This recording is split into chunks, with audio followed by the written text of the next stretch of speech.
These days, people don't always stay in the country where they were born. Many people choose to live in other countries and in other cities. They sometimes live a long way from home. In an international city, like London, you can meet people from lots of countries. Some people left their home country a long time ago,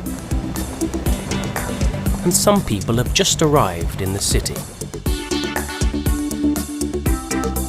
They all have different reasons for moving to another country. I left about 5 years ago and came to London just to work, really. I left my home country about 20 years ago to go abroad to study. I left in September of this year to study Shakespeare at Shakespeare's Globe. Living in a different country can be very exciting. You experience a new culture, and it's great for learning a new language. People often love their new home. The food, culture, music, theatre is really wonderful here, and you get a sense that there's a real great buzz around London. I love the international feel of London, the fact that walking to and from school I hear 5 or 6 languages easy. What I like is the weather, the adventure of being in a new country, and the people. But it can also be a challenge, living far from your own country. And there are some things that everyone misses. I suppose I miss my friends and my family a lot. I have a lot of friends in London as well, but you always remember your friends from home. I miss the culture, the language, and my family. I miss having children in my life, my nephews and my nieces running around. Living in a different country, whether it's for family, work, or study, can be a great opportunity. And for some people, the longer you stay, the harder it is to go home.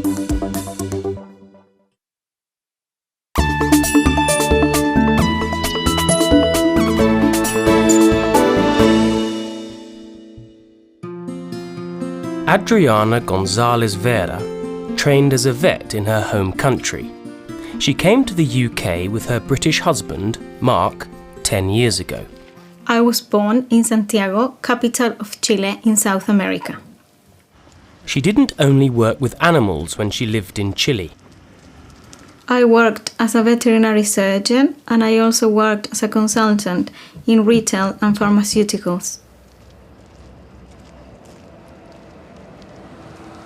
I met my husband through work. He was the managing director of the company where we worked. Adriana swapped the busy lifestyle of a South American city for the peace and quiet of the English countryside. What did her family think about her moving to another country to live? They thought that it was very far away for all of us, and that it was going to be a little bit more difficult to meet up. Adriana doesn't work as a vet in the UK. She's using other skills from her home country, Chile. I run my own Spanish consultancy company, where I train company directors and help them with their presentation. I also do some translations and some Spanish teaching. ¿Qué has hecho hoy, Johnny? He estado trabajando. Most of my family are still in Chile.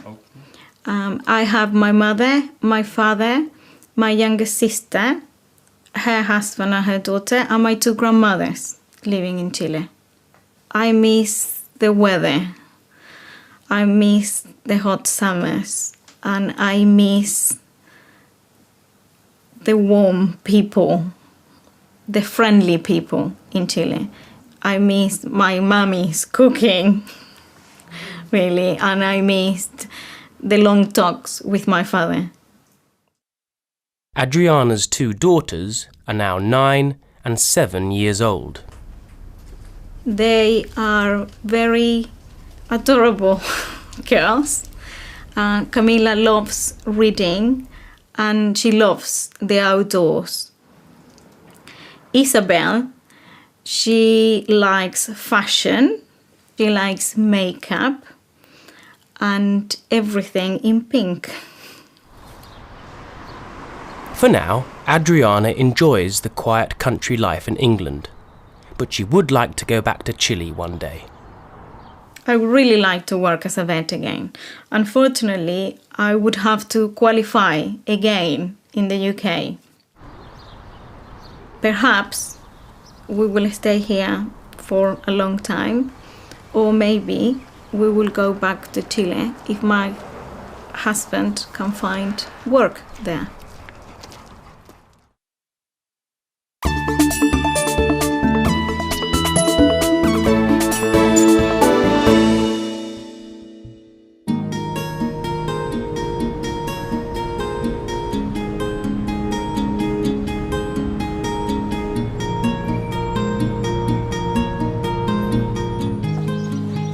Anita Patwarden moved from her home city of San Francisco to live in the Spanish city of Barcelona. Her parents are Indian, but she was born in the United States. Well, I first came to Barcelona in 2003 because I wanted to study Spanish. And then I fell in love with the city at that time, so I decided that I wanted to come back. Luckily, in 2005, Anita found a job in Barcelona. So I decided to come back, and I'm really happy here. I really enjoy it. Today, Anita's home is in an area called San Gervasi, about 15 minutes walk from the city centre. It's very convenient for me because I have my job within walking distance. I can take the bus directly to the beach and I'm there in 15 minutes. Anita spoke fluent Spanish when she came back to Barcelona and found a job with an American online marketing company. It's not impossible, of course. I work for a company that provides different online marketing services for hotels, and specifically my team builds websites for hotels. So I work with designers and programmers. As well as a great job, Anita has many friends in Barcelona. We're all very close, we're friends, so it's almost like a second family away from home. We have dinners together, we celebrate birthdays together, so it's a nice feeling. Although she has got a good job and close friends, she still misses home. I miss my family most of all. It's very difficult to not be able to give my mom a hug or to enjoy my dad's barbecue. So I feel happy if I can see them. Hi. But staying in touch with family overseas is much easier today. Yeah.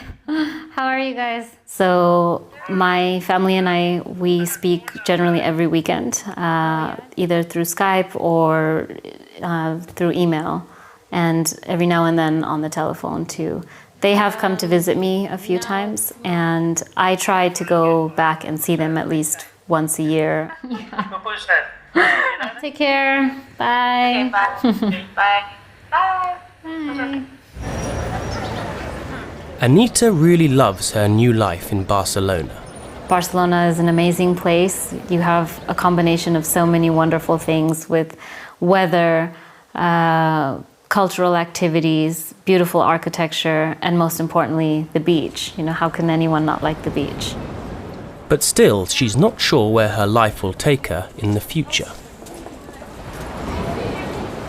I don't know if I will stay in Spain forever. Forever seems like a really long time. So for now, it's nice. I'm really happy here. I enjoy it a lot. But I don't know if I will be here forever.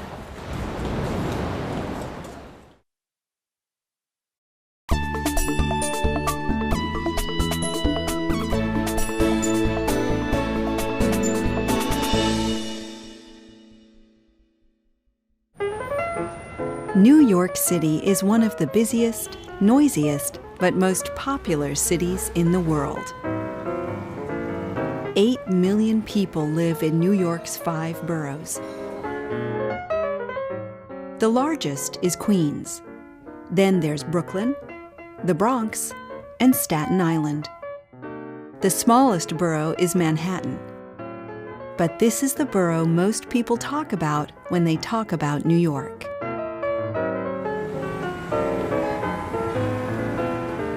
For people who love city life, New York is the perfect place to live.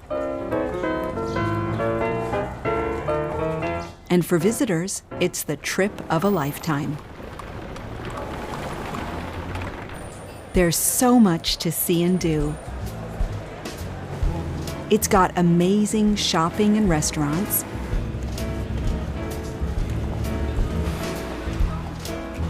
exciting theaters, and some of the most famous architecture in the world.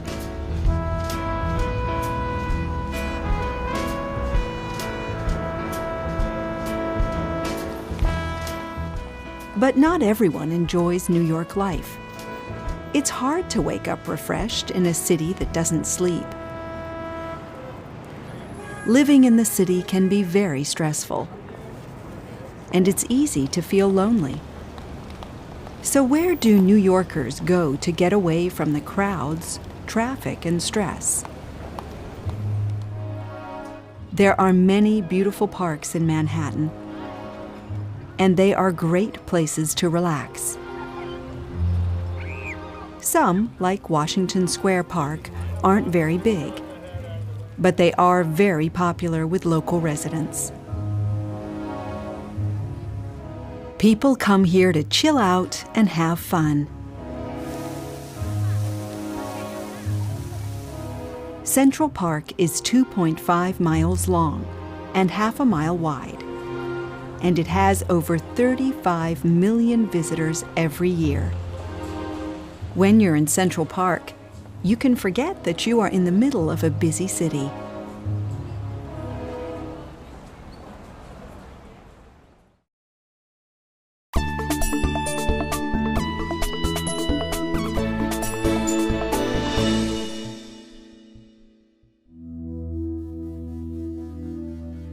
In 2009, a new and very unusual park opened in downtown Manhattan.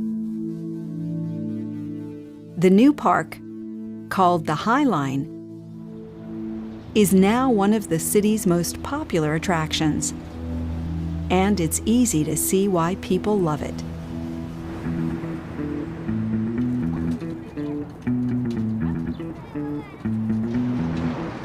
The High Line is nearly 1.5 miles long, but it's less than 20 meters wide. It runs right through the buildings 3 stories up, over the traffic and crowded streets below.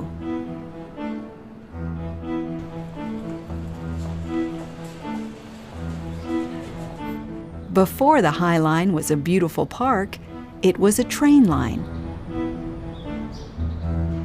The High Line opened in 1934. Before that, from the 1850s until the early 1930s, trains traveled along the streets of Manhattan. The trains carried milk, meat, and goods.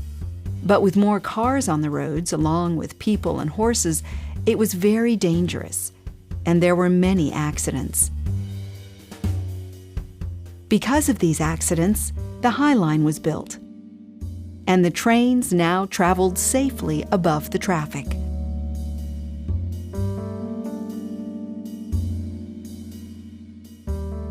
Trains used the High Line until 1980, when the train line closed.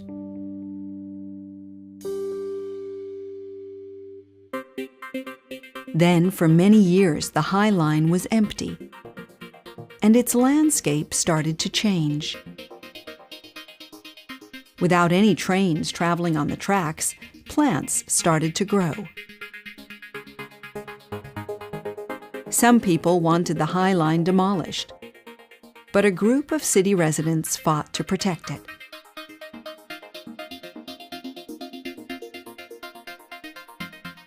they dreamed of making the old train line into a park in the sky.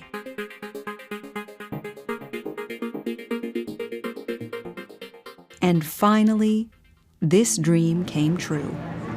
After years of work, the first section of the High Line Park opened on June 9th, 2009.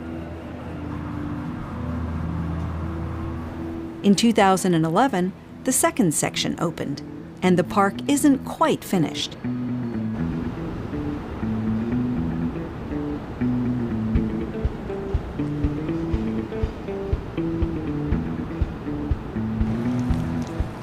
But already 3 million visitors come to the park every year.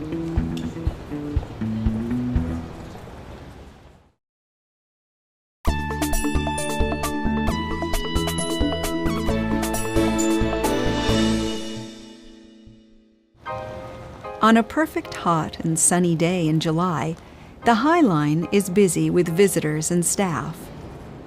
Gardeners are looking after the plants and flowers, while the guides are helping visitors, telling them more about the park's history and environment. In the park, there are plenty of places to sit where you can relax, listen to music, or meet with friends and chat. Many visitors are enjoying the views over the Hudson River as far as the Statue of Liberty, or watching the busy streets below.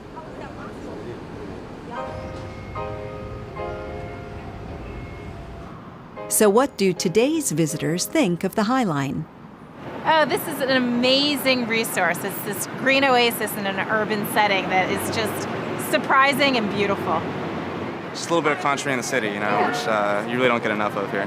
I think it's beautiful. It's a great place for people to spend their time off, their lunch breaks, their time with family. So I think it's a fabulous place in the city to go. Beautiful. It's an amazing treasure. We just arrived an hour ago and have just started walking along it, but it's amazing to see the sights of the city and all the foliage, all the green trees and plants, and all the people enjoying the beautiful day. The High Line is an amazing success. It's a pathway of flowers and grass that runs through neighborhoods where many people haven't got gardens. For local residents, it's a place where they can chill out and escape the stress and noise of the crowded city. And for visitors, it's an opportunity to explore New York's amazing architecture and experience one of the world's greatest cities in a very different way.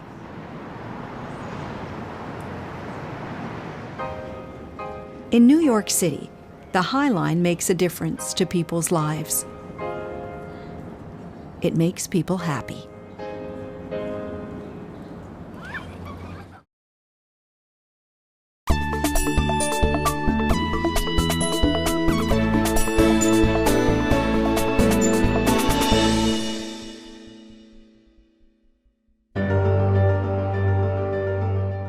In April 1912, newspapers around the world were full of the tragic story of one of the most famous ships in history, the Titanic.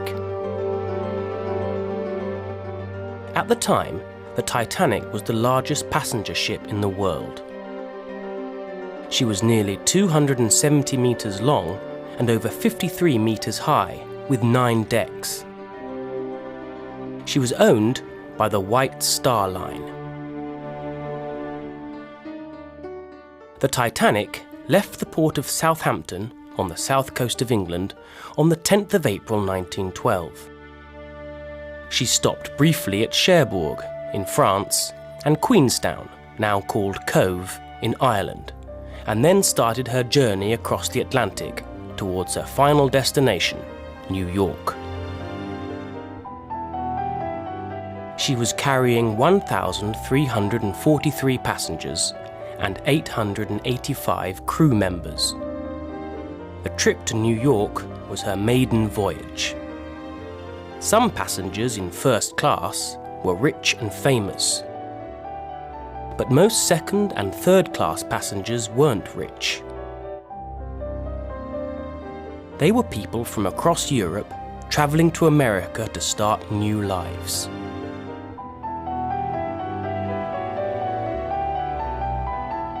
The story of the Titanic is so famous that everyone knows how the voyage ended.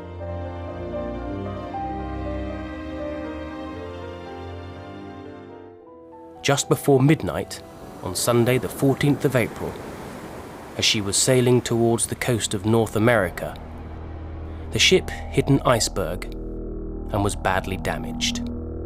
2 hours, 40 minutes later, the ship sank. Tragically, there weren't enough lifeboats, and only 710 people survived.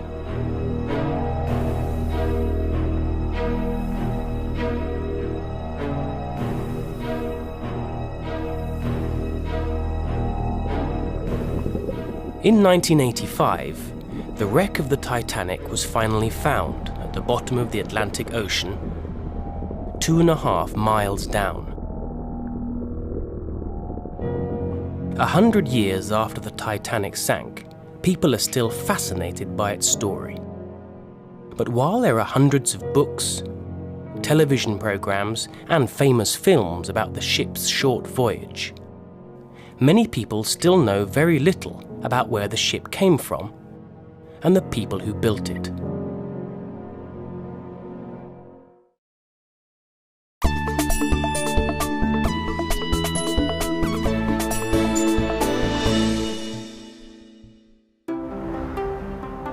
The birthplace of the Titanic is Belfast. Belfast is the capital city of Northern Ireland in the United Kingdom, and the city was famous for shipbuilding in the 20th century. The Harland and Wolff shipyard, where they built Titanic, still exists today. You can see the dock where they finished the ship. They don't make ships here anymore, but you can still see the yard's 2 massive cranes, Samson and Goliath, from all across the city. Today, the old shipbuilding area of Belfast is called the Titanic Quarter. There's a lot of new development in this area.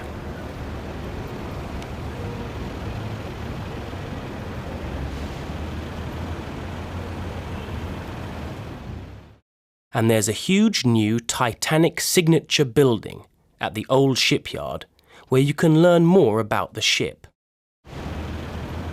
From the outside, this amazing new building looks like the bow of the Titanic.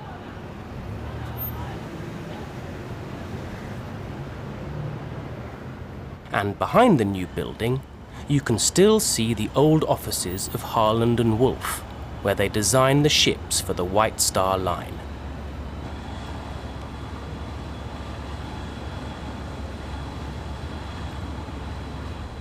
This building is empty today, but in 1900 there were hundreds of people working here, and around 15,000 people working in the shipyards.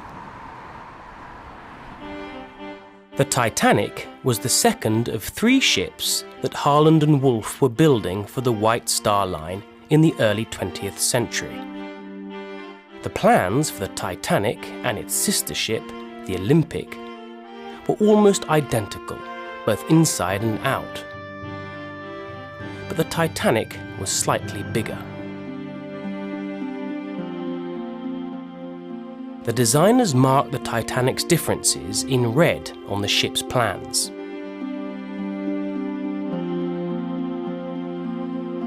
You can see these original plans at the Ulster Museum of Folk and Transport's Titanica exhibition in Belfast.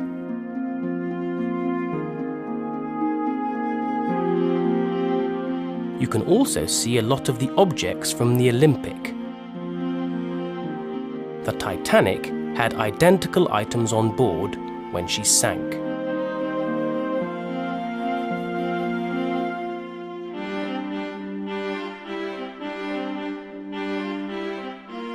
At At the exhibition, you can also learn much more about the people who built the ship and the people who were travelling on her when she sank.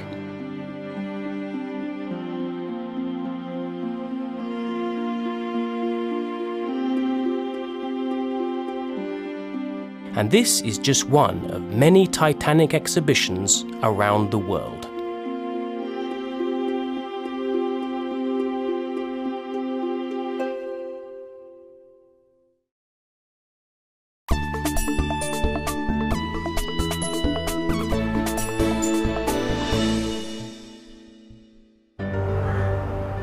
The tragedy of the Titanic was very difficult for the people of Belfast.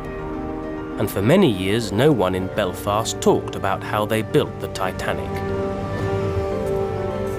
But this changed over time, and today, people in the city are proud of their family histories.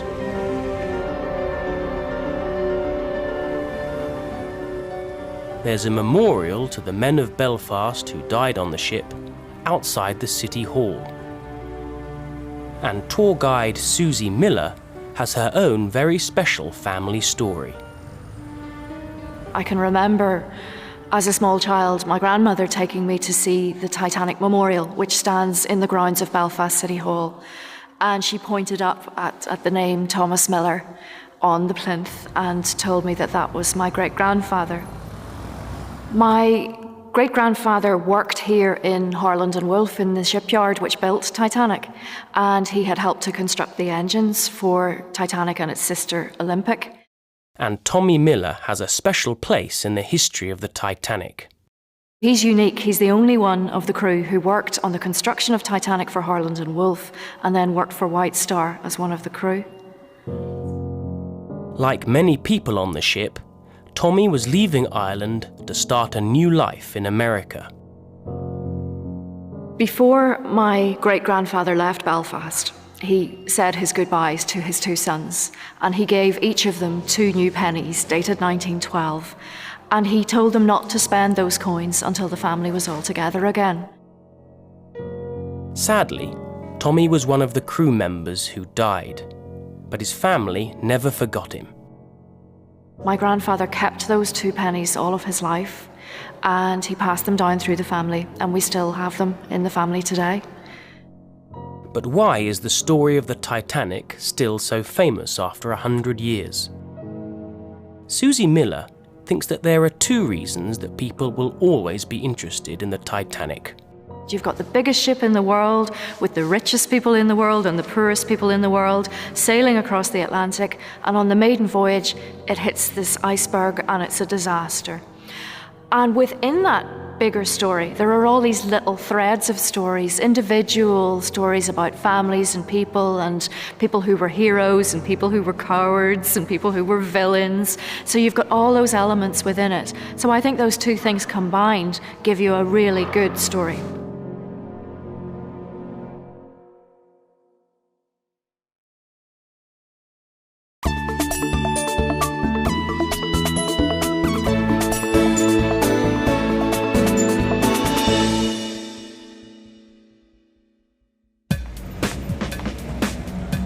There are many reasons for differences in life expectancy.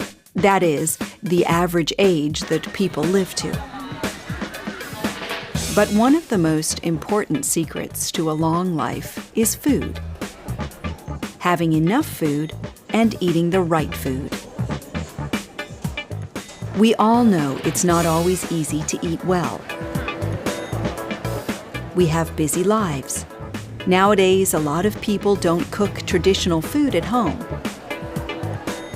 Fast food is quick and cheap everywhere. But a bad diet can reduce your life expectancy by many years. So, do you think you have a healthy diet? I think I have a healthy diet. 80% of the time, I eat whole foods, home-cooked food, meat, vegetables. I don't like much junk food or much processed food. I feel I have a balanced diet, but you could always eat more fruit and vegetables. Not so healthy. I eat a lot of sugar, so sugar is not very good for you. I do not have a healthy diet at all. I like cheeseburgers. I like bad food. Do you think some countries have a better diet than other countries? Country that has the healthiest diet, I'd probably think the Mediterranean countries, places like Italy and France and Spain, they eat a lot of locally produced food. I believe that the countries which have the healthiest diet are places such as Spain, Portugal, Italy.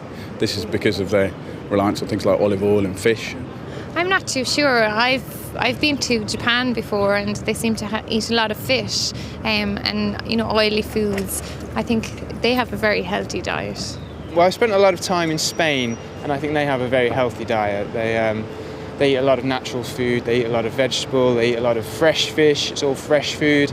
So I always felt very healthy when I was in Spain. In the United States, the average life expectancy is only 78 years. A lot of traditional American food isn't very healthy. Often there's a lot of fried food and meat, and there aren't many fresh vegetables or salad.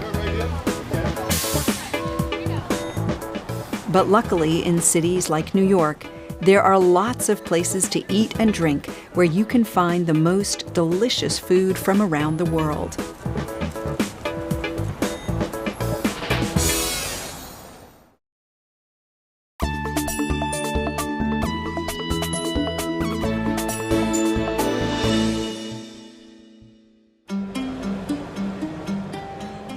At over 81 years, the average life expectancy in Italy is one of the highest in the world.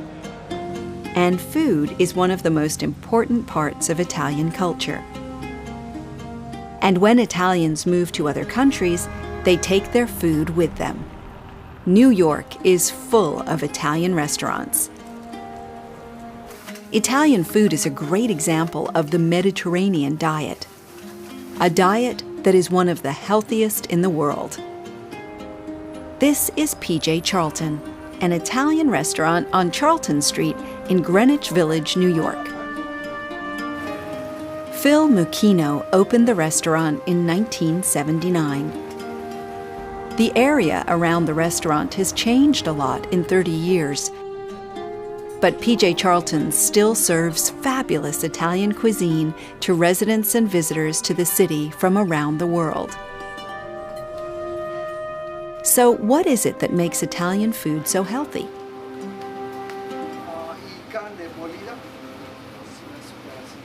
The heart of any good Italian cuisine begins with garlic, onions, and olive oil. And once you begin with that and you introduce the great San Marzano tomatoes, you begin to create a marinara sauce. Your greens, I like to refer to all of those greens as captured sunlight. It's basically all of the vegetables that you can think of with a little bit of garlic and oil. In addition to that, when you talk about pasta, it's nothing more than flour and eggs. What could be more simple than that, more healthy, and more nutritious?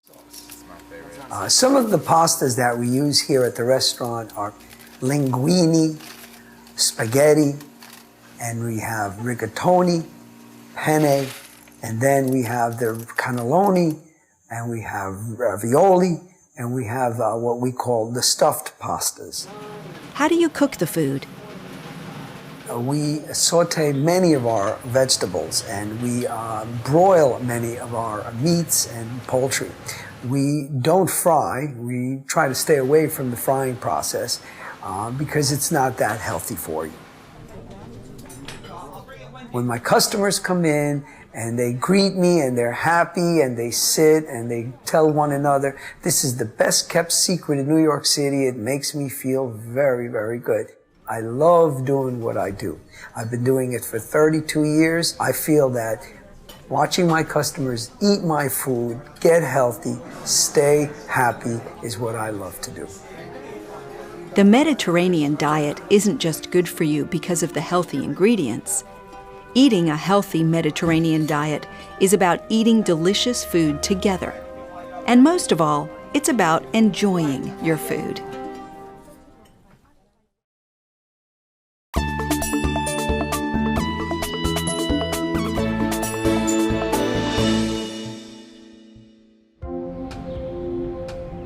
The longest life expectancy in the world is in Japan. Life expectancy for women in Japan is over 86 years old. And one of the secrets to the long lives of the Japanese is their traditional diet. The traditional Japanese diet is very healthy. And today, Japanese food is popular around the world. Jing Chen is the manager of Miraku, a Japanese restaurant in Long Island, New York. So, what is it that makes Japanese food so healthy? Japanese people live a very long life, and I think that's mainly due to their diet of eating a lot of fish. The fish have omega-3, which is good for the body. What ingredients are popular in Japanese food? Some of the key ingredients in Japanese cuisine are rice, fish, seaweed, and soy. How do you cook the food? There's grilling, there's sautéing, there's braising. What about Jing? What's her favorite meal? I love Japanese food. The ingredients are very fresh because it focuses on seasonality. Sushi is really unique to Japanese cuisine. There's no other cuisine that uses raw fish. Raw fish tastes really, really great. It has a lot of natural flavors, and it's also very, very healthy. Like the Mediterranean diet, the Japanese diet isn't good for you just because of the healthy ingredients. It's about a different way of eating. Japanese food looks beautiful. There are a lot of small dishes and a lot of variety. People eat slowly, and they eat less food. But everything tastes amazing.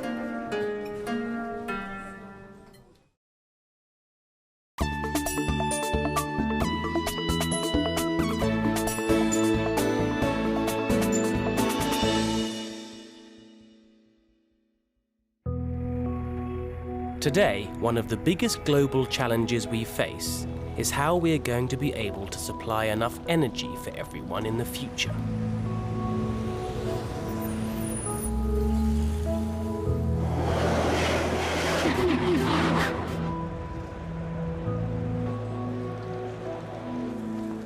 Globally, we are using more and more energy.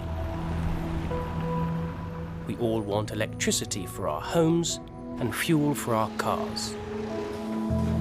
We need our factories to work and our planes to fly. But we know that traditional energy sources, fossil fuels like oil, gas and coal, won't last forever and are causing environmental problems like climate change.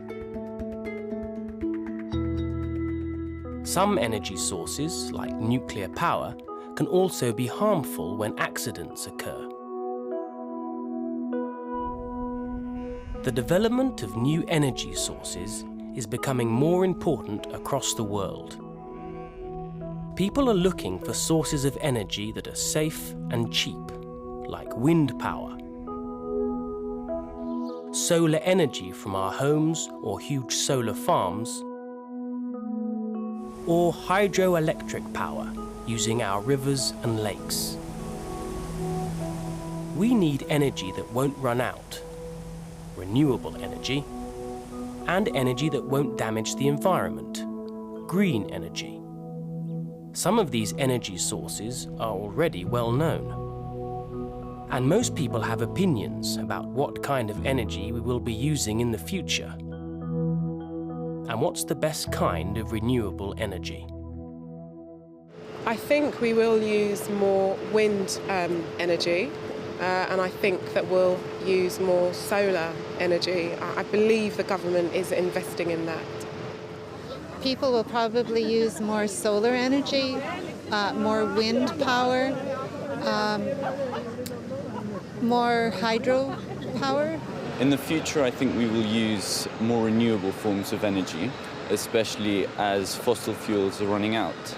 I feel solar power, wind power will be increasing in the future, and I think that will be more sustainable for our development.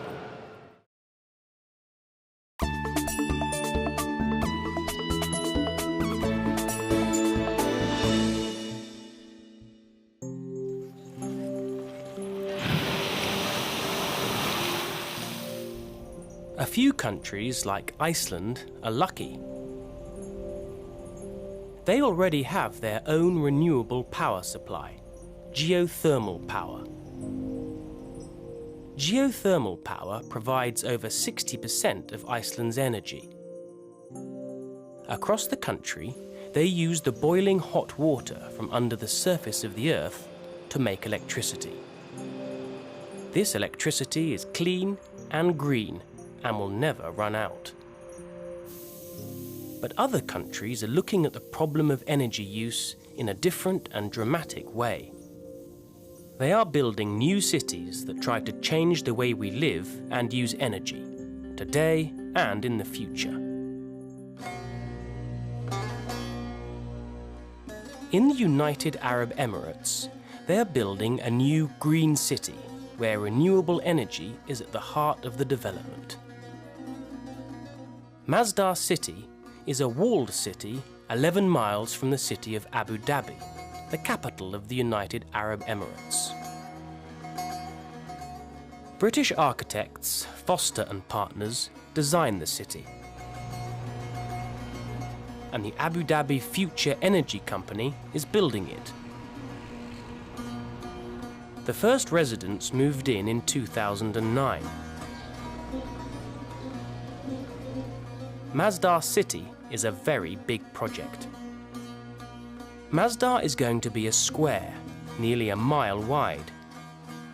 And when it is finished, they hope that about 40,000 people will live in the city, and another 50,000 will commute to Masdar every day from across the United Arab Emirates.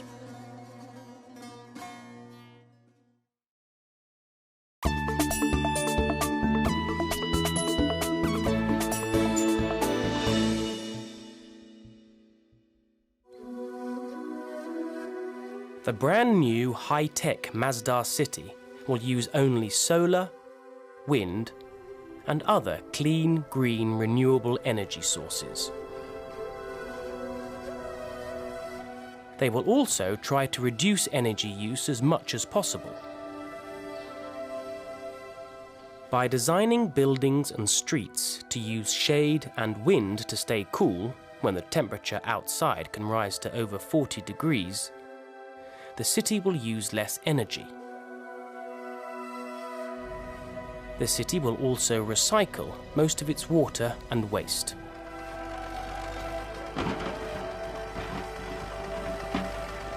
One of the most important ideas for reducing energy use in Masdar is that you won't be able to drive a normal car in the city. Instead, there will be public transport using electric vehicles and a personal rapid transit system. The personal rapid transit system uses small pods that travel on magnets in the roads across the city. You will get into a pod at stations around the city, choose where you want to go on the touch screen, and the pod will carry you to your destination. The design of the city encourages people to walk.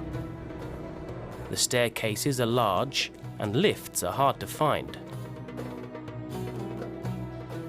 Building a new city is very expensive and complicated. But at the Masdar Institute of Science and Technology and across Masdar City, they are using and testing technology that hopefully will be used around the world in the future.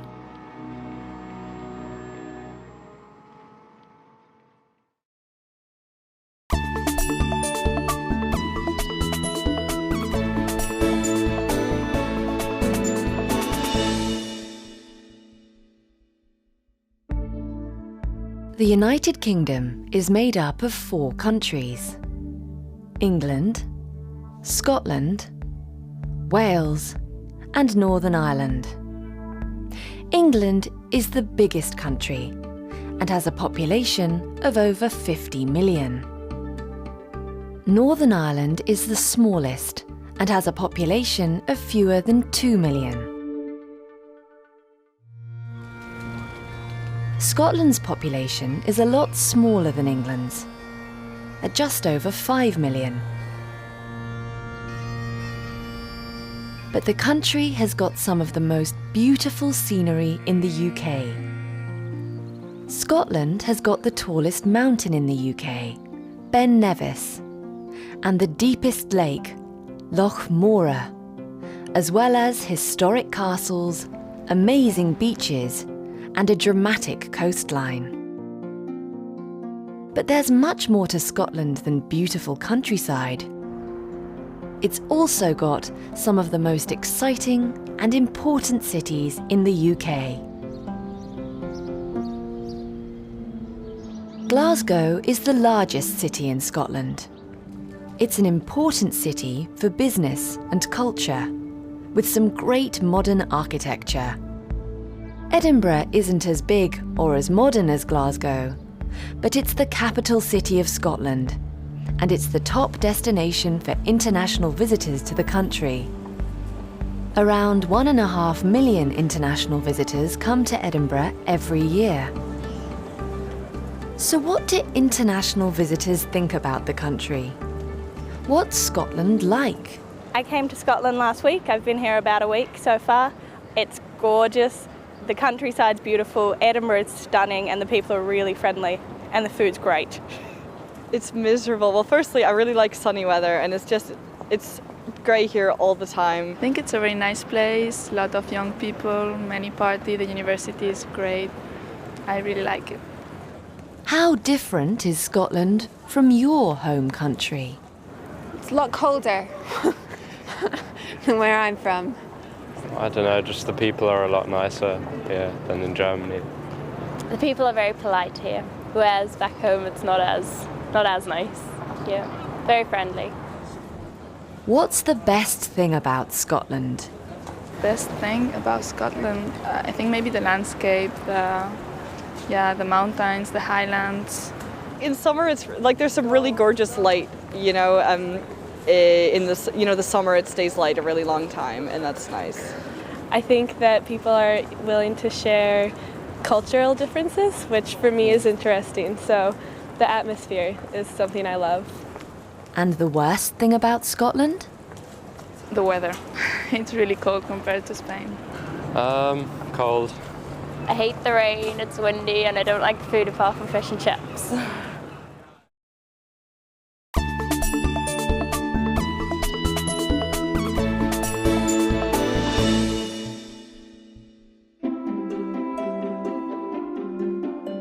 Although it is part of the United Kingdom, Scotland has its own government, which meets at the modern Parliament buildings in Edinburgh.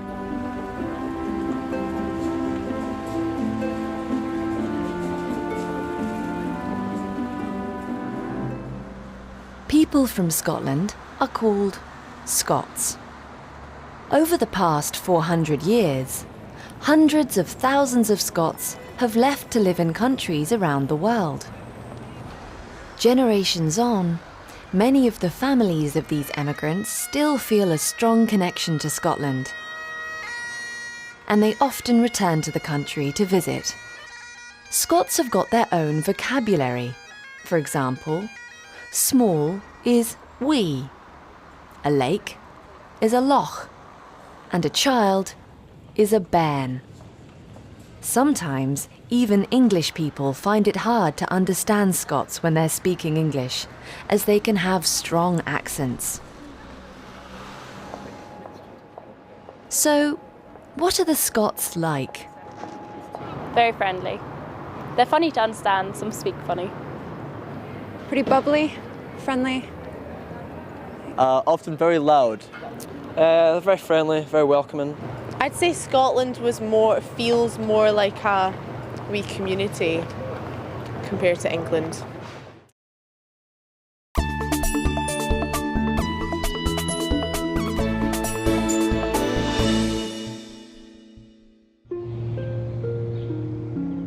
The most popular tourist attraction in Edinburgh is the castle, and it's one of the oldest buildings in the city.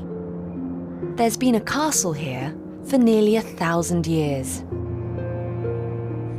Edinburgh Castle stands on Castle Rock and has got amazing views over the city and across to the River Forth.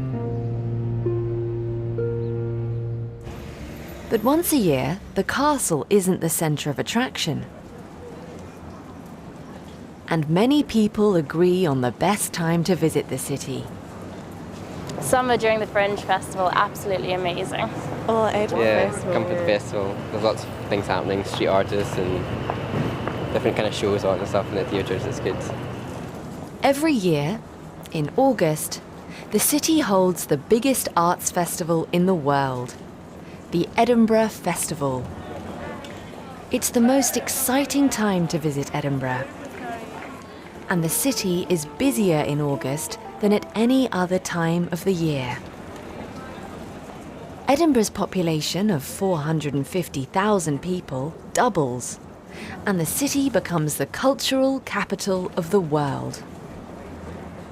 The festival began in 1947 and is a 3-week celebration of art, music, theatre, film, dance, and comedy. During the festival, there are performances all over the city. Over 30,000 performers come to the city to work in over 2,000 shows. The most popular shows are comedy, but there's something for everyone. Edinburgh isn't a cheap city, and everything gets even more expensive in August. Luckily, there are a lot of free shows during the festival, from music and magic to street theatre. And there's so much to do that people come back year after year.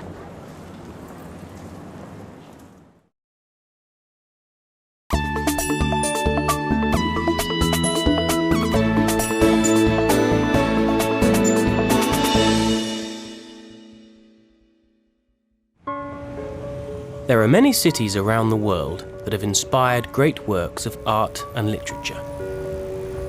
For hundreds of years, artists have come to Paris to live and work.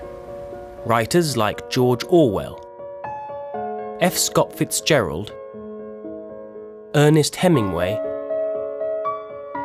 and many others travelled from across Europe and around the world to experience life in the city.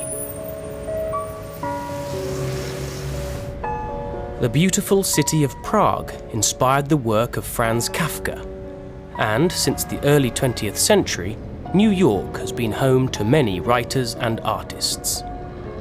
London has changed a lot since Charles Dickens wrote about the city in the early 19th century, but the city still attracts writers from the UK and around the world. Of course, it isn't just great cities that inspire writers. Every year, people travel from around the world to the Lake District in the north of England to visit a tiny farmhouse in the middle of beautiful English countryside. Hilltop Farm was the home of Beatrix Potter. Potter wrote and illustrated The Tale of Peter Rabbit and many other stories for children. Since she wrote Peter Rabbit in 1902, publishers have sold more than 40 million copies, and they have translated the story into more than 35 languages. Hilltop has been open to the paying public for over 60 years, and it's still as popular as ever. In 2011, there were over 100,000 visitors.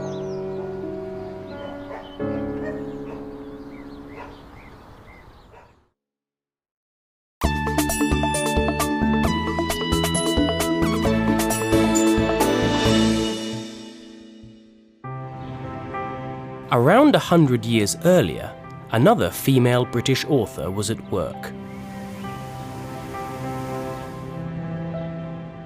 In the city of Bath, in the southwest of England, there's a museum about one of England's most well-known writers of the early 19th century, Jane Austen, the author of Pride and Prejudice. Austen wrote about this city in her novels, and it's a favourite location for film and television adaptations of her work. But Austen only lived in Bath for a short time. She wrote most of her famous novels in the peace and quiet of the English countryside.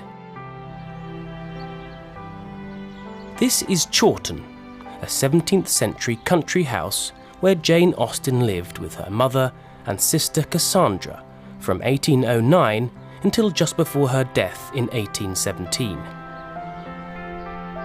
Today the house is a museum that has been open to the public since 1949. The Austen family weren't very wealthy, and they didn't have a great estate. Jane's own home isn't as large or as beautiful as the homes of the characters in her novels, like Mr. Darcy. But the house is quite comfortable, pretty and light, and there's a beautiful garden. Visitors today can see many of Jane's possessions, including the desk where she completed her 6 novels. Jane Austen didn't become a famous writer in her own lifetime. Her own name did not even appear on her work until after her death. She wrote as a lady, but slowly she has become one of the most read female novelists in the world. Since the early 20th century, there have been many famous film and television adaptations of her novels. The first famous film of Pride and Prejudice was made in 1940. In recent years, there have been many adaptations of her work, as well as films about her life. Keira Knightley played Elizabeth Bennet in Pride and Prejudice, and Anne Hathaway played Jane Austen herself in a film about her life, Becoming Jane. And still today, fans come to this quiet and gentle part of the English countryside to learn more about her life and work.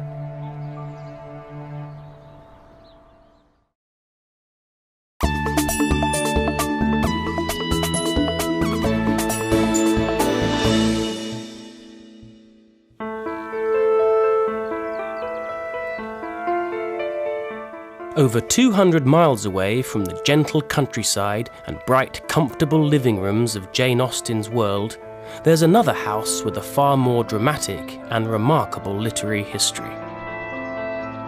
This is the town of Haworth in Yorkshire, in the north of England.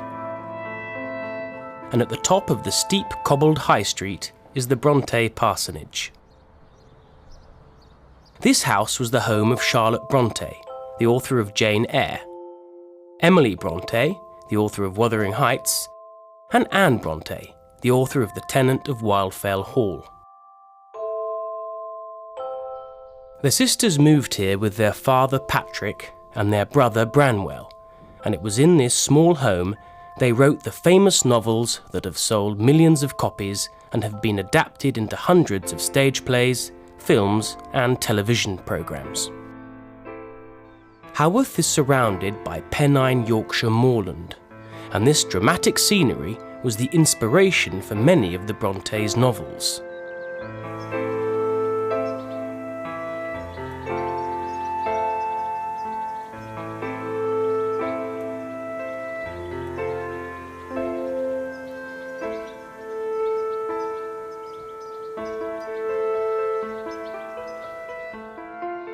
Life was very hard here in the mid-1800s. The Brontes' mother died soon after arriving at Haworth, and 2 sisters, Maria and Elizabeth, died when they were just 10 and 11.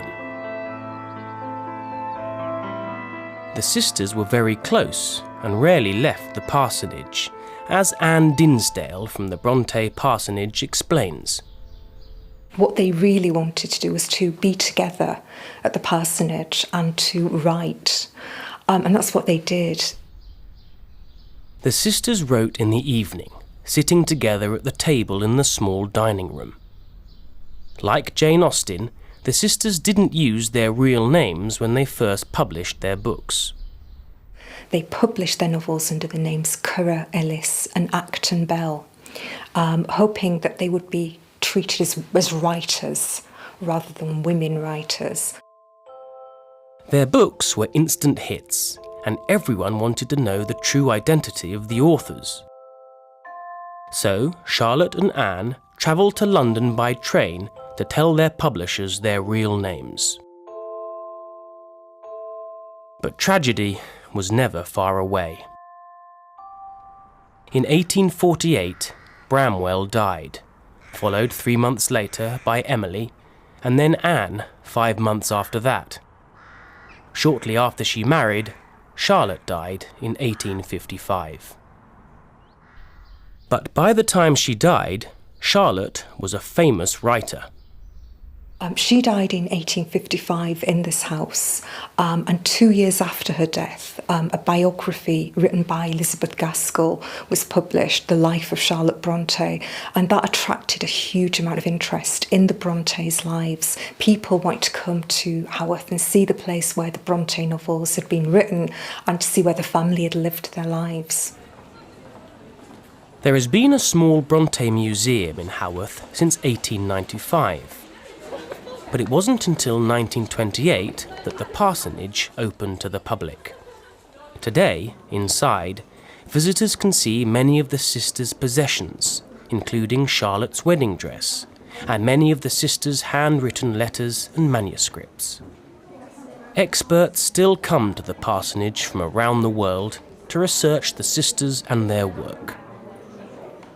Every year we get 75,000 visitors on average, and they're drawn from all over the world, from America, from Japan, from places in this country. The Bronte novels have been translated into over 26 different languages.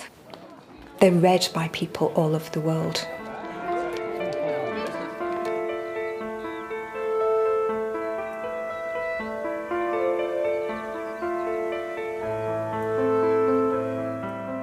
For many visitors, it is exploring the dramatic Yorkshire countryside surrounding the parsonage that really helps them to understand the powerful novels of the remarkable Bronte sisters.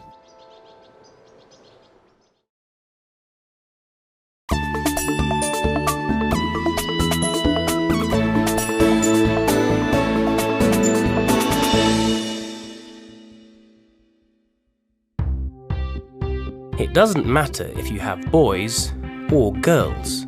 It's always a challenge bringing up children.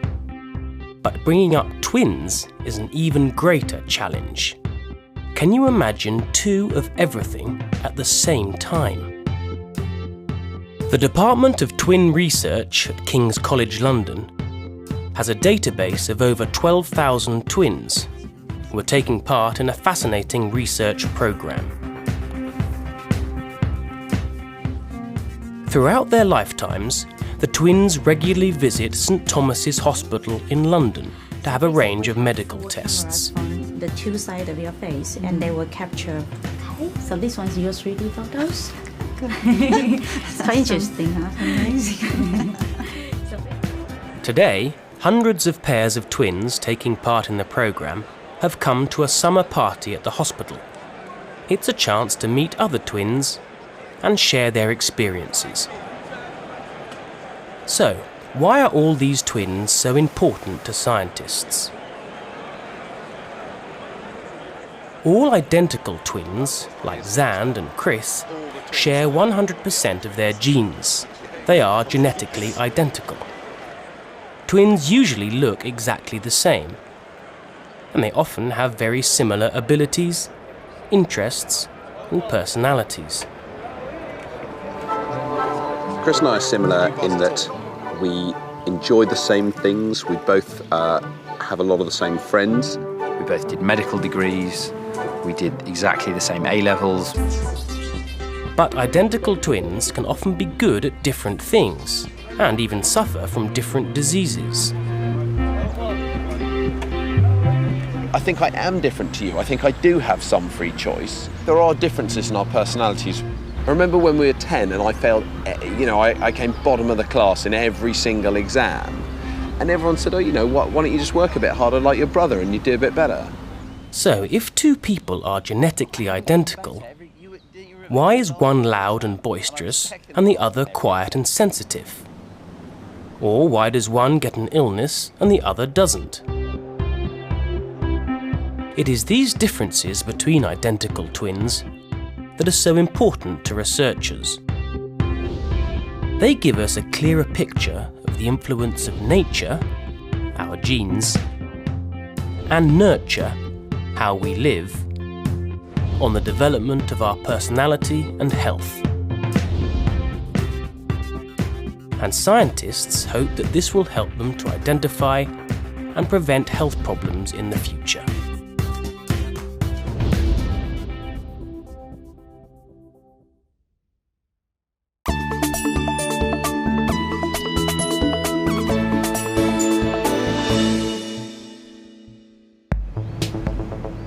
Runyararo and Rufaro Mapfumo are twins. They live together in East London. My name is Rufaro Mapfumo. I'm 20 years old. I'm 23 minutes older than my twin sister, and I study biomedical science at Middlesex University. I'm Runyararo Mapfumo, also 20 years old, and I'm studying film and visual effects at Sheffield Hallam University. For Rufaro and Runyararo, there are many more advantages to being twins than disadvantages. Having a double wardrobe is great as a twin. One of the advantages about being a twin is getting to play tricks on people. When we were younger, we swapped classes a few times, which was interesting. I went to her maths class and she went to my English class, and we swapped because we thought it would be really funny. We never got caught though. We used to look even more similar. Hey, and you, what would you... When they were teenagers, the Mapfumo twins did some acting. Okay. They learnt new skills, but, as at school, they were still able to take each other's place when necessary. What time is the next screening of Indiana Jones, please? It's at 3:30. Because they were twins, they once had the chance to work on a Harry Potter film. Yes, we are. They would give us one role and divide that between us. So I would go on set for 3 hours while Runyararo was in school, and then once I'd finished and I'd had my time on set, they used to swap us over. So I suppose that's good because even though we got to do what we loved, we still had enough time to go to school and get a really good education as well. Rufara's a bit more of a joker. She likes to make everybody laugh, whereas I could possibly be seen as more serious. Runyararo has a lot of patience, and I think when you do film you need to have a lot of patience and kind of speak to the people you're working with and artists and be able to guide them patiently, whereas I kind of want things done then and there. I have a little bit less patience. It's always nice having somebody that you have a close connection to, and having a twin, I don't think there's a stronger bond.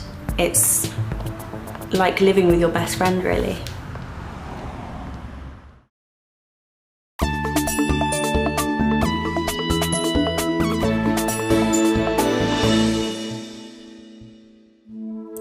I love that. That's nice seeing that. Yeah, us dressed the same, with our jackets. I think that's probably when we looked most similar, actually. Yes, yeah, we do. Rachel Mapfumo is the mother of the Mapfumo twins. Oh yes, I remember for our audition, our first very much audition as twins. Yes, I remember buying those t-shirts in Marks and Spencer's. Yeah. So what's it like trying to raise identical twins? I remember that day very well. I had to rely a lot on my parents because having two babies, they had different times of feeding. That was one of the difficulties. Different types of sleeping. And so you find if you didn't have any help, then you'll be up 24/7. Another difficulty is the cost. Everything you pay for is double. Not so much when they're young, but when they're older, it becomes very costly. Our spotlight picture. The girls bonded right from the first day. We do look a little bit different. I used to keep them more or less together. They had different cribs, they had, separate chairs. But for some reason, they always used to reach out for each other or look out for each other. Yes. And yes. Oh, very nice. I remember that. We were in Wimbledon. And Sometimes it seems the girls can communicate without talking. All that day, so we didn't go cycling for a long time. I can't even tell you sometimes as a mother what they do, but I know they have a silent way of communicating. If Runyararo is, say, at Sheffield and Rufaro is in London, and if something is happening to Runyararo that she's not happy, Rufaro can pick it up. She was in the library and she left to go to the toilet, and when she got back, her laptop had been stolen and she was quite upset. She hadn't rang me or she hadn't rang her sister, but at the moment when she was so desperate, her sister rang her from London to say if she was all right, because she just felt something was going on. So it's things like that as well, even when they're apart, that they can still communicate. They know if one is in trouble or if one is not happy, or if one is happy for that matter. Okay. What advice does Rachel have for parents of school-age twins? Remember that day very well. You mustn't be given a report where the teachers are using they. You should have single reports for each individual child. The problem I found was that the teachers could not differentiate between the two girls, who was Rufaro and who was Runyararo. You have to be absolutely sure that the teacher is talking about the correct twin. Half the time they got it all wrong and mixed up. Yeah, very nice. Oh. Smiling at the back garden. Your teddy making its way into every picture. Is that you or Runyararo? Oh, wait. That's not you. That's your sister. Okay, so she's They've got a very close bond.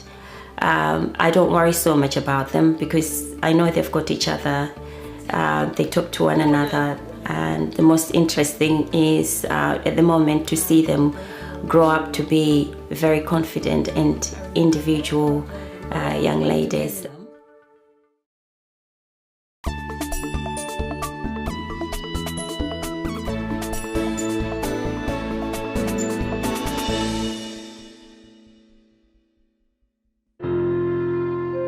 Roald Dahl is known to generations of children as the man that brought them magical stories like Charlie and the Chocolate Factory, Danny the Champion of the World, and James and the Giant Peach. Many people remember his stories from their childhood. I've got a few favourites. There's Matilda, the Witches, James and the Giant Peach. They're so fantastic and different. It's like going into another world. I used to read a lot of Roald Dahl when I was little, and I had a lot of Roald Dahl read to me by my parents. He's very funny, he's a very witty author. He makes good stories for children and for adults. The BFG, the Big Friendly Giant, is about the big monster, and he goes around catching dreams. I can't even remember. I think my dog ate that book. I've taught Roald Dahl to children. I read 4 or 5 of his books, and the ones that I taught were Danny, Champion of the World, which I think is probably my favourite of all his books.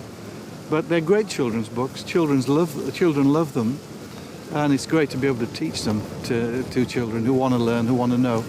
And he's a great man. I love his books. I think they're great. He invented his own words, and he wrote about fantastic places and people. By the end of the 20th century, people had bought over 35 million copies of his books. At the Roald Dahl Museum and Story Centre, you can learn more about him and his world. Gemma Holland works at the centre. She explains why Dahl's stories are still popular today. I think that the children still find the same things funny as they found funny 50 years ago. And I think that Roald Dahl had a really amazing way of being able to reach the children, but also be able to reach the adults that were reading with the children. So the humour isn't just for the child, but it's also for the parents or the adult reading with that child. And I think that is a massive appeal as well for everybody. Roald Dahl's parents were Norwegian, but they had left Norway to live in Wales before Roald was born on the 13th of September 1916.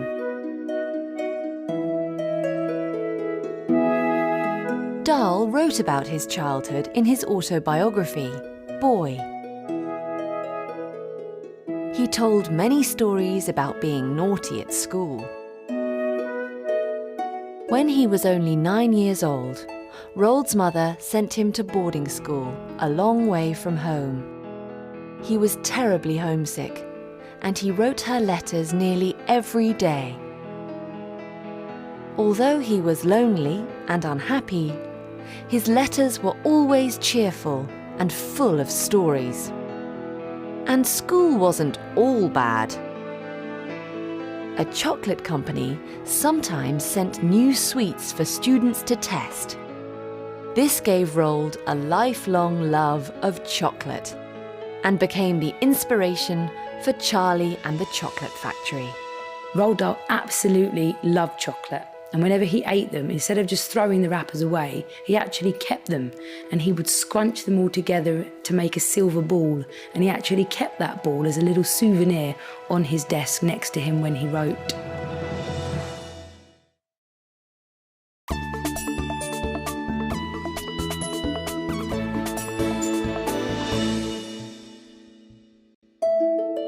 Roald wasn't the best student at school, but he was always good at sport and he enjoyed adventure.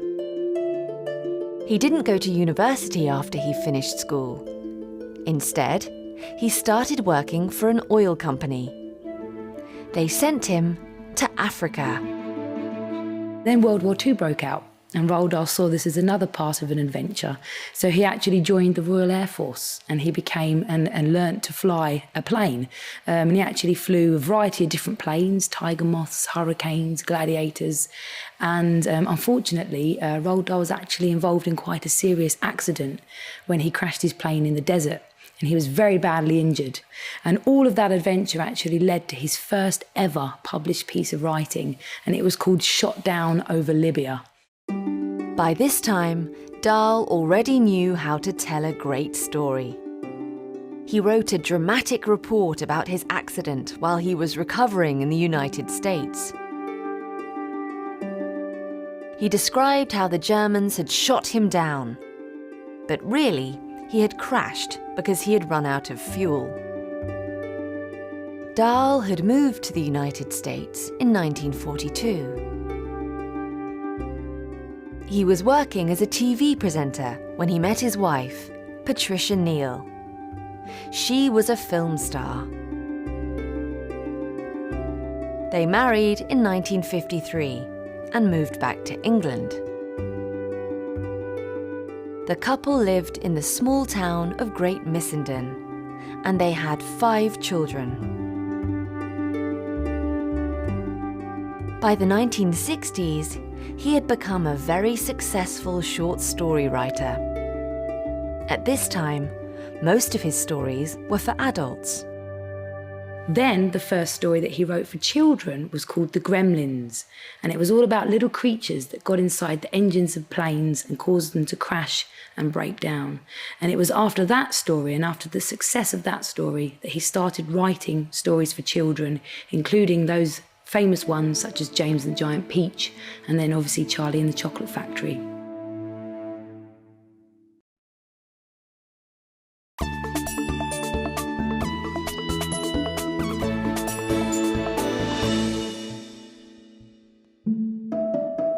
Millions of children have heard or read the stories of Roald Dahl. But at the Roald Dahl Story Centre, they encourage young people to write their own stories. Gemma explains. I think storytelling is important because it helps to make life more interesting. Around the museum, there are lots of things to inspire young writers. So how did writers like Dahl turn their ideas into a story? Roald Dahl always wrote his ideas down in his ideas books that he kept with him at all times. And he actually had some ideas in his notebook for 20 years before he used them. And Dahl always wrote in the same way. He always wrote in his writing hut, and I'm sitting in his replica chair right now, and we're surrounded by lots of really interesting things that he kept in his writing hut. Dahl always wrote with a pencil. So he would sharpen 6 of them, and then he would sit down to write on his special yellow paper. Everything he did, he wrote by hand. He would write for 2 hours every morning, and then he would stop for lunch, and then he would write for 2 hours every afternoon as well. Roald Dahl died in 1990 at the age of 74. One of the last lines he wrote was, "Those who don't believe in magic will never find it." I think that's a lovely way to finish off his last book, basically saying that if you believe in magic, you will find it. And I think storytelling definitely helps us to keep that magic alive.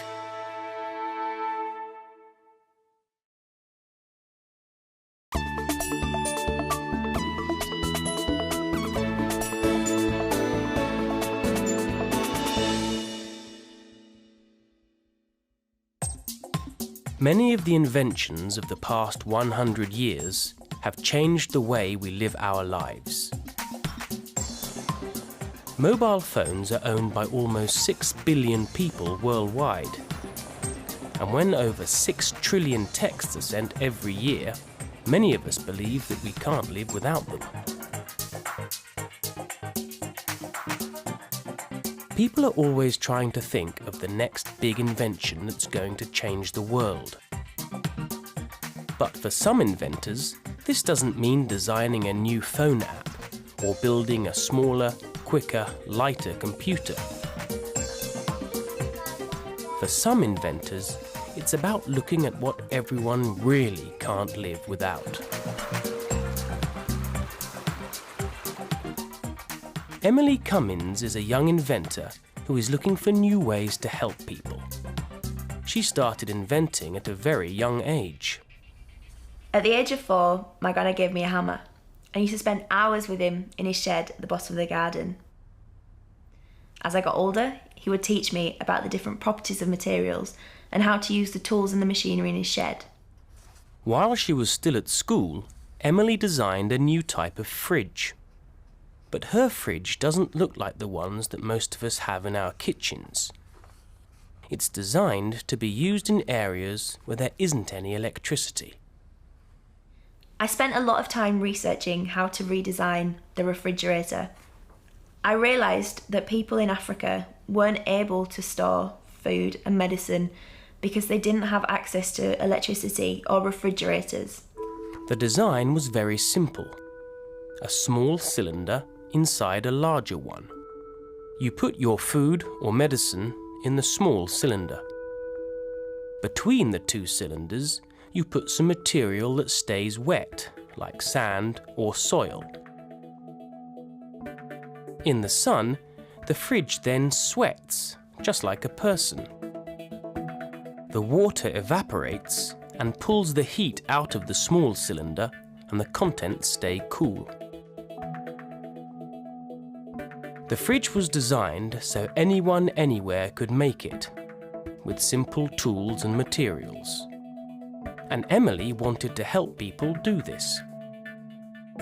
When I was 18, I travelled to Africa on my own, which was really scary at first. But actually, when I got there, people were really welcoming. They invited me into their homes, they looked after me, they listened to me, and we shared ideas.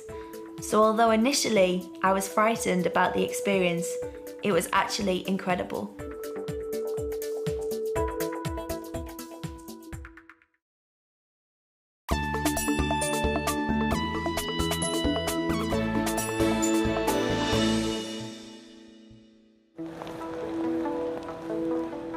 It is estimated that about 60% of the world's population need eyeglasses to see clearly. everyone should have their eyes checked regularly by an eye care professional. But in parts of Africa, there's only one eye care professional for 8 million of the population. If you can't see, you might not be able to read, or drive, or even work. Josh Silver is a professor of physics. He invented a new kind of eyeglasses to solve this problem. These eyeglasses are rather interesting, rather special in a way. I call them adaptive eyeglasses, and I will demonstrate them for you. The eyeglasses work by adding liquid to the lenses. I want to see clearly in the distance. I'm covering up one eye. I'm adjusting the lens in the other eye until I've got nice clear vision. I then do the same with the other eye, and there we are. Right, I can now see clearly in the distance. So these glasses have the interesting feature that I can change each lens so as to suit my vision and get clear vision. When you go through this correction procedure and you get the eyeglasses set to your vision, you don't wear them like that. You do up the screws on this frame and you cut off the adjusters, and then you end up with this, which you can wear. And this is my pair, and there are about 40,000 or so of these in use now in about 20 countries. It's taken Josh over 20 years of research to develop these eyeglasses. He travelled to Africa to see how his eyeglasses could help people. Henry A.J. Mensah was the first person to get a pair of Josh's eyeglasses. Shall we try the glasses and see if that helps you with threading it? Henry was a tailor in a small village in Ghana. He needed good eyesight to do his job making clothes. Can you see more clearly? But his eyesight was getting worse. Yeah, he did it immediately, so it works. He was trying to thread a needle and he couldn't, and he put these on, he adjusted them, and he just threaded the needle immediately. And what he did was he then started operating his sewing machine much faster. Thank you. This experience proved that Josh's eyeglasses can work. Today, he is still improving his invention and looking for ways of producing adaptive eyewear for everyone who needs it. Thank you. My motivation for the work is to see those billions of people that need eyewear get it.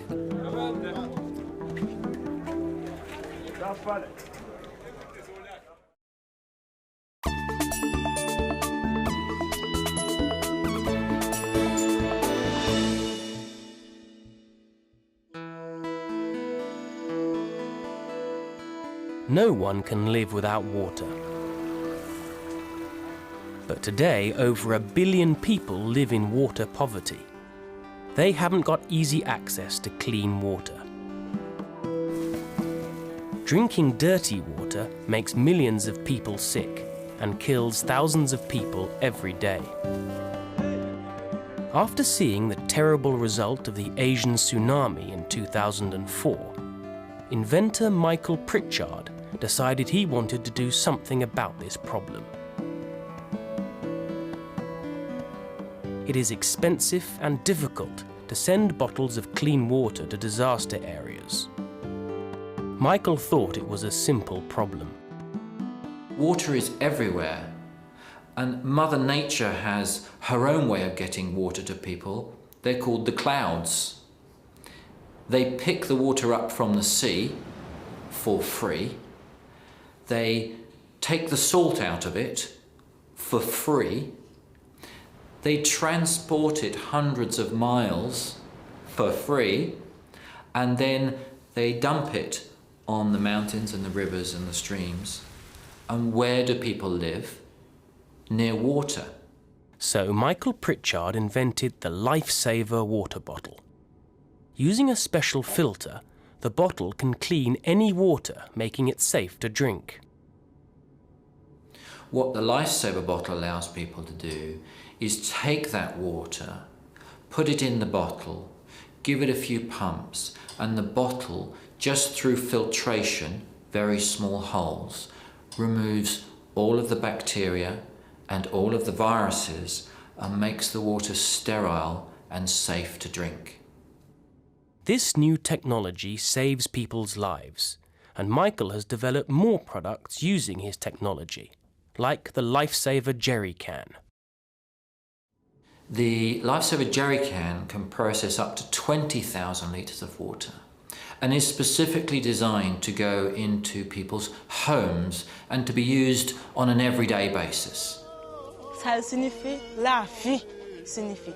Parce que moi, pour nous même si on sait 100 gallons notre pâte là encore, signifie la vie pour nous. Parce que c'est plus gros cadeau que bon Dieu te voulait venir faire. C'est un gros travail que bon Dieu te voulait venir faire dans son. Michael has travelled around the world seeing his products in action, saving lives.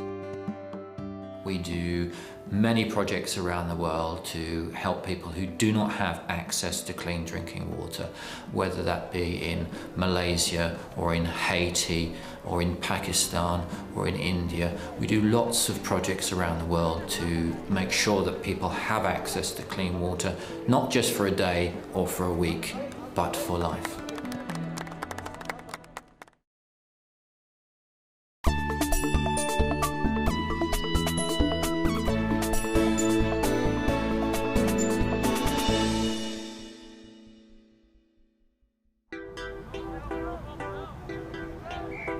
Football, or soccer, is one of the most popular sports in the world.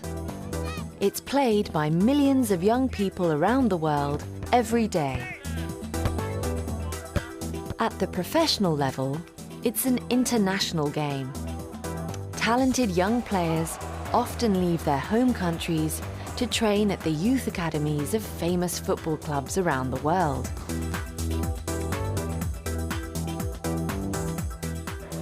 Becoming a successful player can change their life.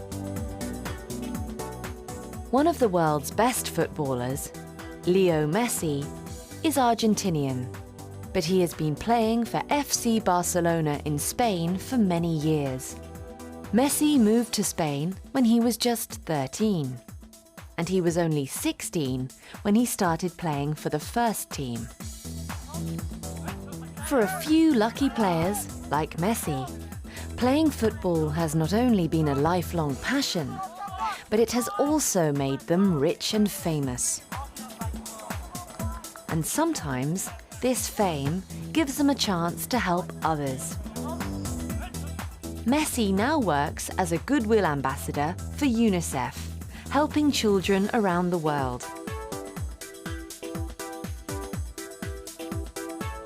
But even if it doesn't make you a star, football can make a dramatic difference to people's lives.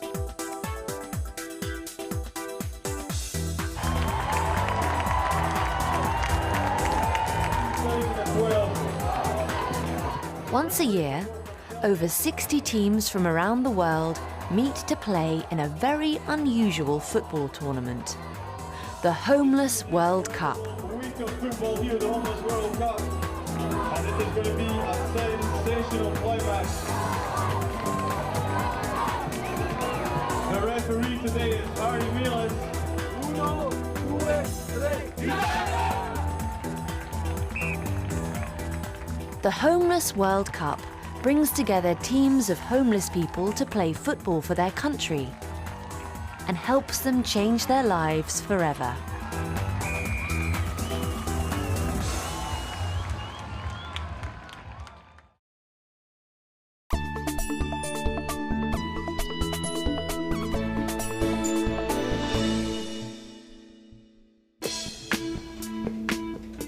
Mel Young is the co-founder and president of the Homeless World Cup. Mel started his career in journalism, but since 1993, he has been working on projects helping the homeless. Today, He works at the Global Organisation's offices at a football stadium in Scotland. He explains how the tournament started. The idea of the Homeless World Cup came in a conference that we were having in 2001 in Cape Town. I was talking with a colleague of mine, Harold Schmidt from Austria, about how we could include more homeless people. Mel and Harold thought of things that brought people together across the world. We use football because it's very, very simple. Everybody understands it. It's an international language, first of all, so you can involve anybody. Male, female, big, small, really good player, really useless player, doesn't matter. It's a great way of including people. Teams in the Homeless World Cup don't play matches in a football stadium. They play a kind of football called street soccer. Street soccer is just a simple form of football, which is usually played in the street. I mean, football is just this wonderful game you can play anywhere. You can play it on an 11-a-side standard football pitch, but you can also play 2-a-side or 20-a-side, or you can play it indoors or outdoors, and you can mix teams of really good people and not very good people. So street soccer is like that. It's just a space in the street.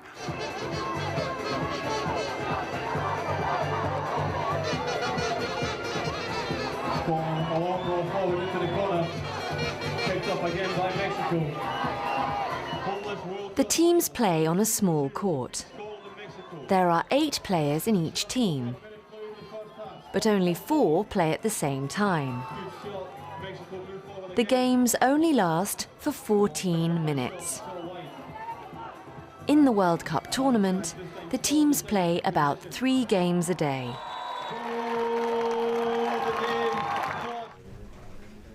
Organising an international football tournament with teams of homeless people isn't simple.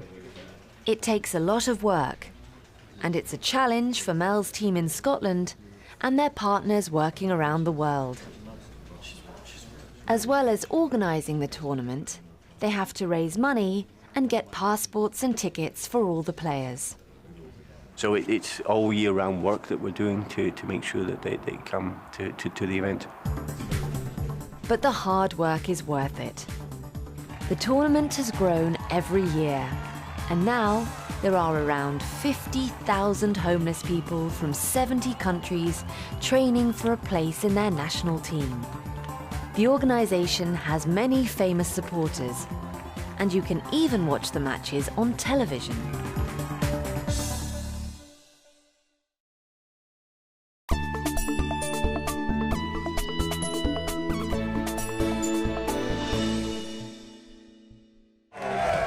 For Mel and his team, the most important thing about the Homeless World Cup is that over 70% of the homeless players change their lives for the better because of the tournament. The coach of the Kenyan team agrees. I can tell you that 95% of all the players who took part has changed their life for better. Because of Homeless World Cup, that they are where they are now. They say, no, this is not my life. I was not meant to be on the street. I must get out of it, go back home, and start a new life.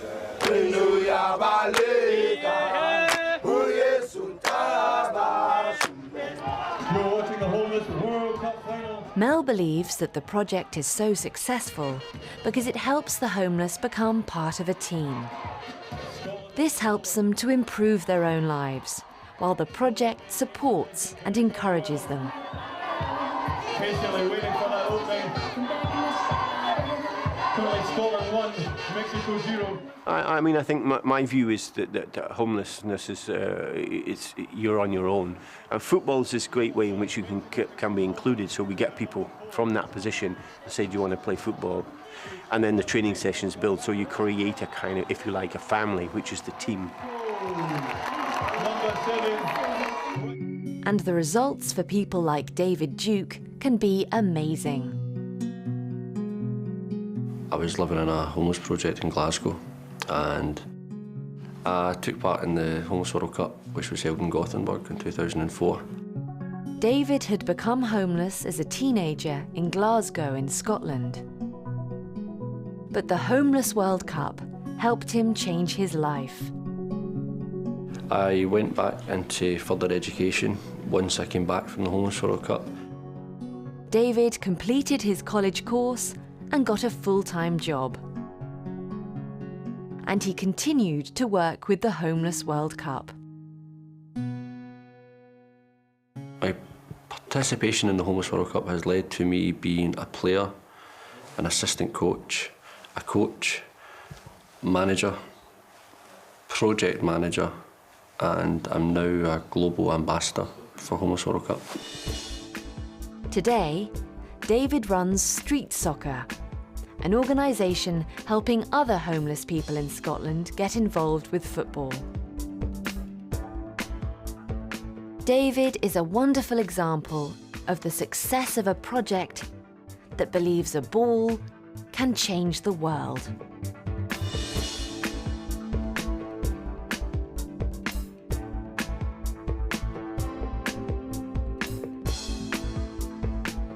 The Homeless World Cup helped me change my life by providing me an opportunity to change my own life. It inspired me, it gave me motivation, and it encouraged me to be all I can be.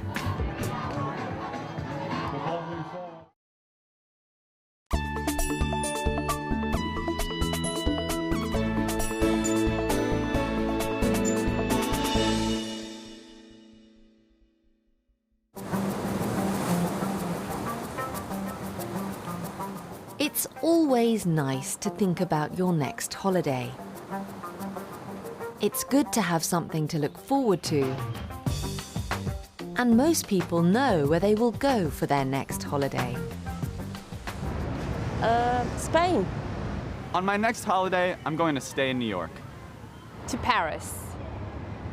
Probably Dubai. I'm going to stay in a few different places, but one of the places I'm most excited about is we're going to stay in an eco-lodge in the jungle in Cambodia. Los Angeles, California. So the next place on our list is Scotland. The Bahamas. There are so many amazing places to visit around the world. It would be great to see them all. But most of us haven't got the time or the money to visit other countries and explore new places. But what if your life were different? If you were rich, would you travel the world? If you didn't have to go to work every day, where would you go next? Is there a city you've always wanted to visit? There's so much to see and do in San Francisco in the USA. There's the beautiful Golden Gate Bridge, the famous hills, and the historic island prison of Alcatraz. And if you go down to Pier 39, you'll see the bridge and the prison, and you might see some of San Francisco's famous sea lions.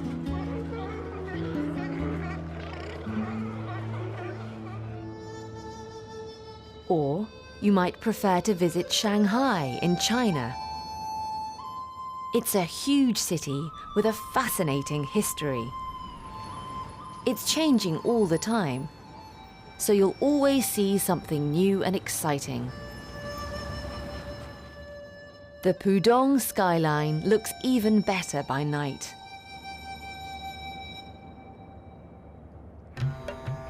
Or what about New Delhi, the capital city of India? If you visit Delhi, you'll see amazing buildings like the Lotus Temple and the Akshardham Temple. If you like cricket, it's a great place to see some of the players of the future.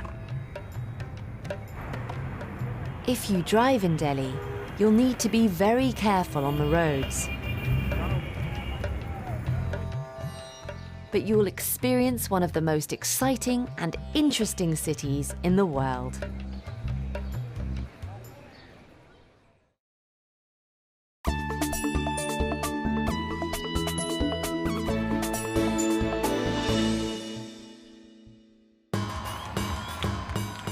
If you could travel around the world, which cultural festivals would you like to see? You can experience Chinese New Year celebrations or St. Patrick's Day parades in many different countries.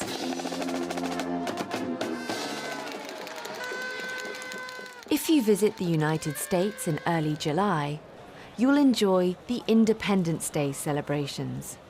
The Stars and Stripes flags will be flying, and people will be wearing red, white, and blue.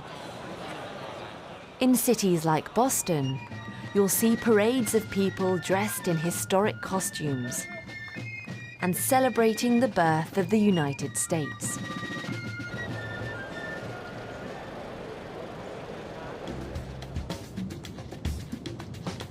If you go to Rio de Janeiro in Brazil in February, you'll see the amazing carnival.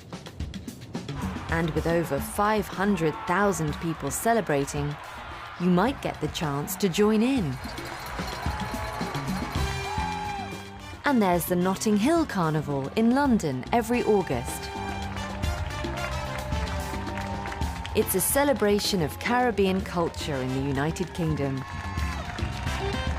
with music, dancing, and food. And if you are very lucky, it won't rain.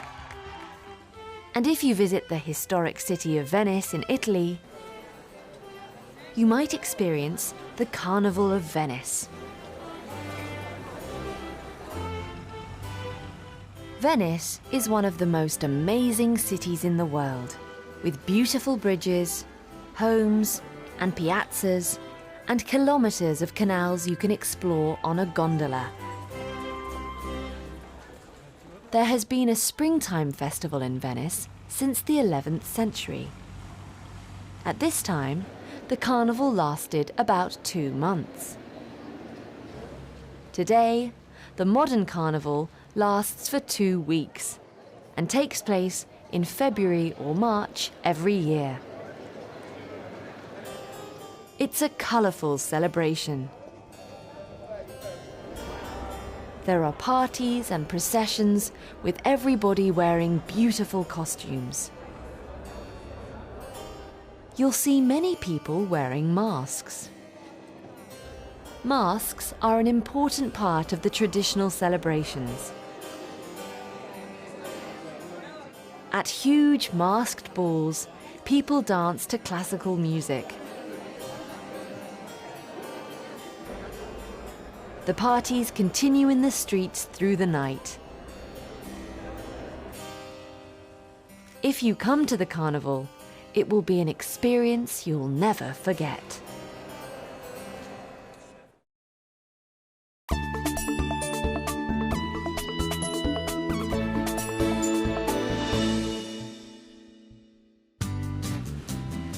If you were more courageous, would you try a more adventurous kind of holiday?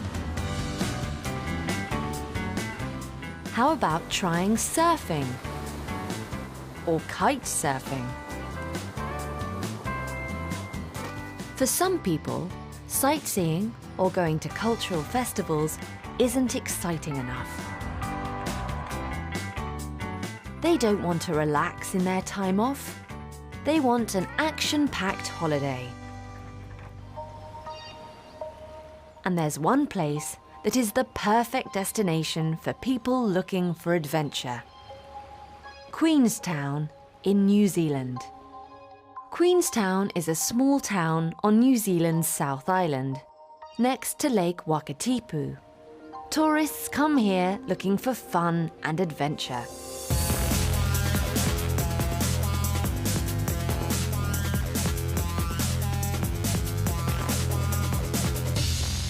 In the past, people came to see the beautiful scenery.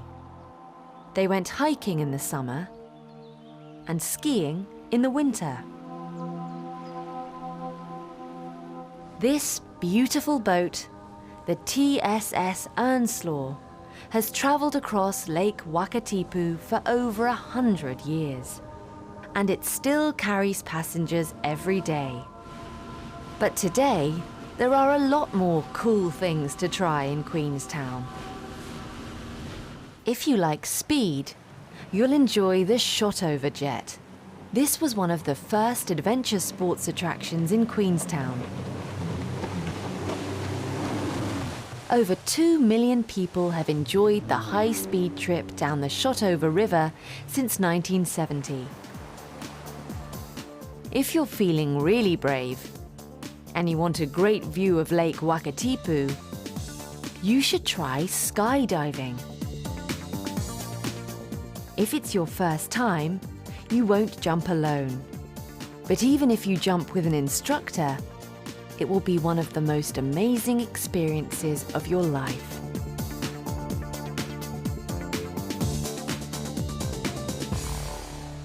But if you come to Queenstown and you're into action, there's one activity you have to try: a bungee jump.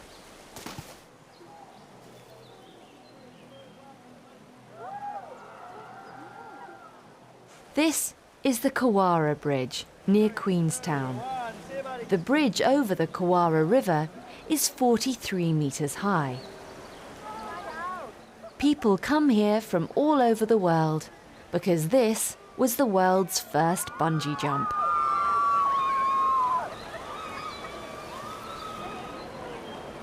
Bungee jumping looks dangerous, but really, it's very safe. Over 300,000 people have jumped here since 1988.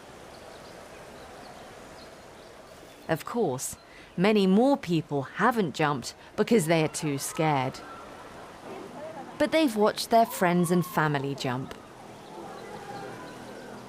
If you had the chance, would you jump?